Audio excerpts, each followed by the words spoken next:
Taurus, hi! Welcome to Mr. Queen PH at ito ang inyong weekly reading for December 4 to 10, 2023. This is a general reading. Just take what resonates. Watch your Sun, Moon, Rising, Venus for other messages. And thank you so much sa lahat ng sumusuporta dito sa ating channel. Just a reminder, gamitin nyo lamang ang reading na ito bilang gabay. And pa-follow, like na rin ang ating Facebook at TikTok. Lahat po yan, Mr. Queen PH. And please check out my Shopee. Available ang mga protection and prosperity bracelets, zodiac sign bracelets, and many more. Link on the description. Ayan. Let us see, Taurus. Ano yung parating sa inyo for this week?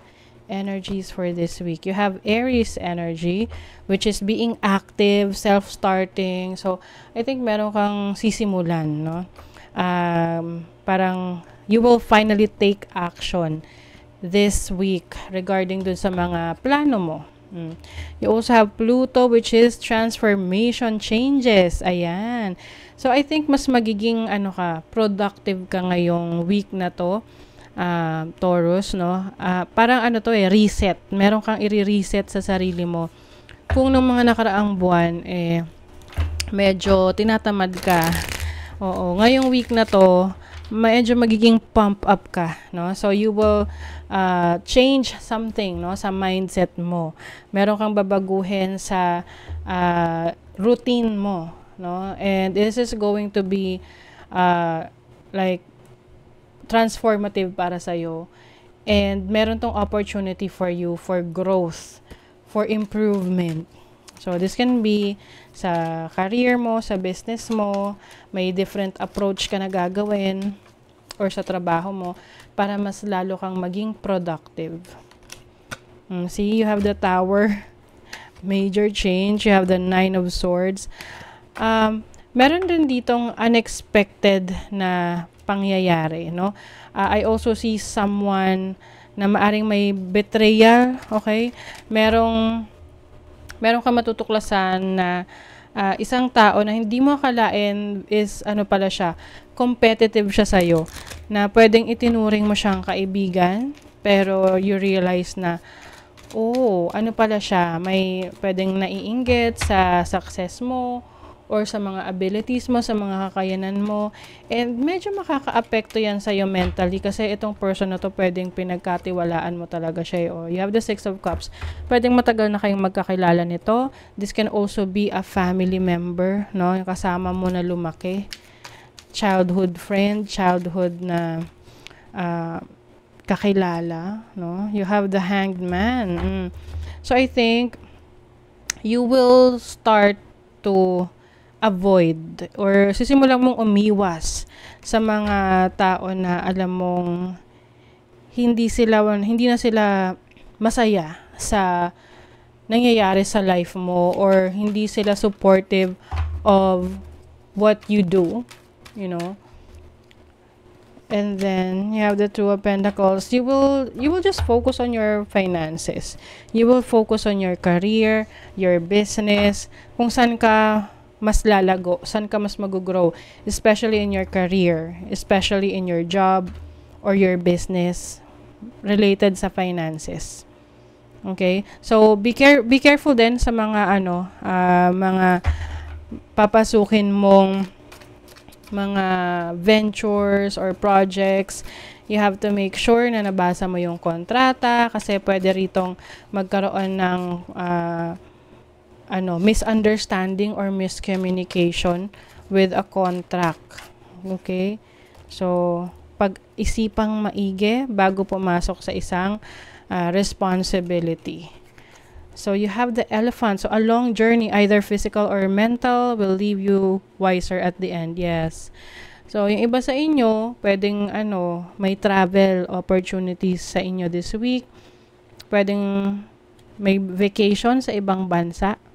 Yung iba naman, related sa inyong learnings. Oo. So, may mga life lessons kayong matututunan na mas magiging wise kayo. Ayan. Spiritual love, Lily.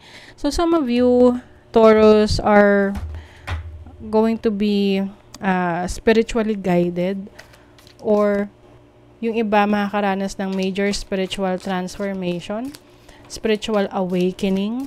Ito yung mga times na marami kang realizations about life, you are setting boundaries, and sa pagsiset mo ng boundaries, may mga tao na kailangang mawala sa buhay mo kasi lalo na kung they are taking advantage of you, 'di ba? Kasi kapag nag-set ka na ng boundaries, maiisip nila na parang nag-iba ka na, ganun. So, yeah.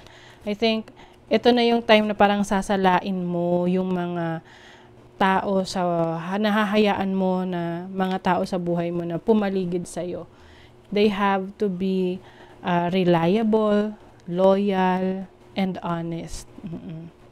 Ayan ma-overcome mo ang mga obstacles na may experience mo. Kaya wag kang mag-alala.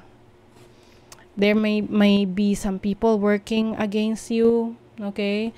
So, lalo na kung yung hindi mo alam, oo. So, be careful talaga, Taurus. But, they will be revealed, no? Marireveal to sa'yo anytime soon. This will start ngayong week na to and dun mo malalaman kung sino talaga yung mga taong kailangan mong pagkatiwalaan. Yes. Because you want peace and harmony in your life. Yeah.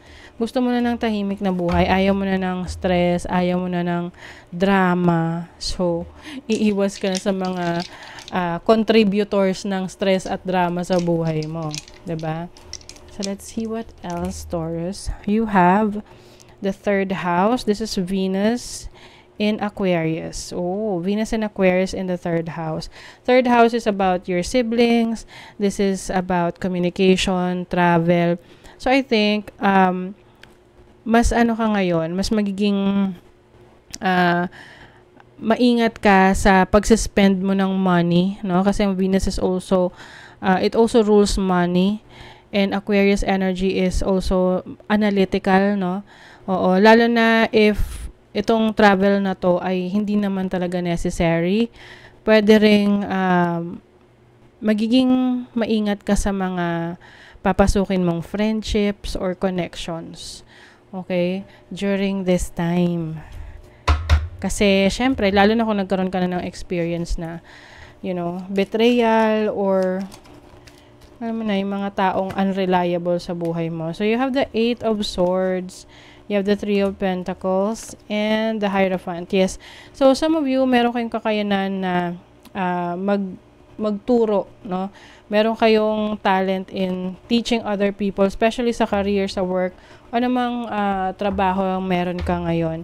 I also see you helping others, no? Lalo na kung ikaw ay isang energy healer or spiritual leader, spiritual worker. So, you are here to help others as well. So, yan yung part ng iyong mission. Okay?